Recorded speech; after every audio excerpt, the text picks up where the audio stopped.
Right to our top stories tonight at 5. We begin with a long-anticipated project finally coming to fruition.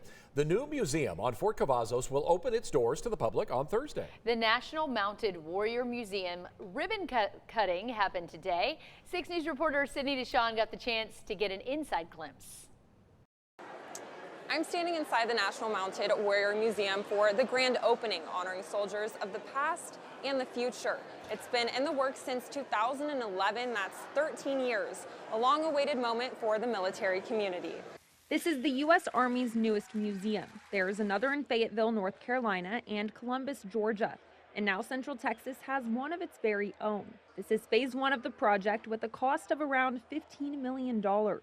It's all a collaborative effort between the U.S. Army and the National Mounted Warrior Foundation, a nonprofit dedicated to preserving the Mounted Warrior's story, reflecting this heritage. The groundbreaking ceremony first started back in 2020, and construction was completed by November of 2021.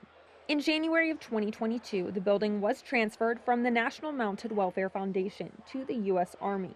The museum offers several touching exhibits to the community. They help paint the picture of that rich history, the traditions of our armored force. The one that's the most personal to me are the ones that have to do with Iraq and Afghanistan. Those are the battlefields that I've personally served on as members of the 1st Cavalry Division, one of the units here on Fort Cavazos. And so I can see myself reflected in those exhibits, and I understand very well what the soldiers that those exhibits represent, what they went through, and what we're trying to pass on to those who come visit the museum. There are plans to extend the museum by adding another exhibit hall and classrooms to hold seminars and special events.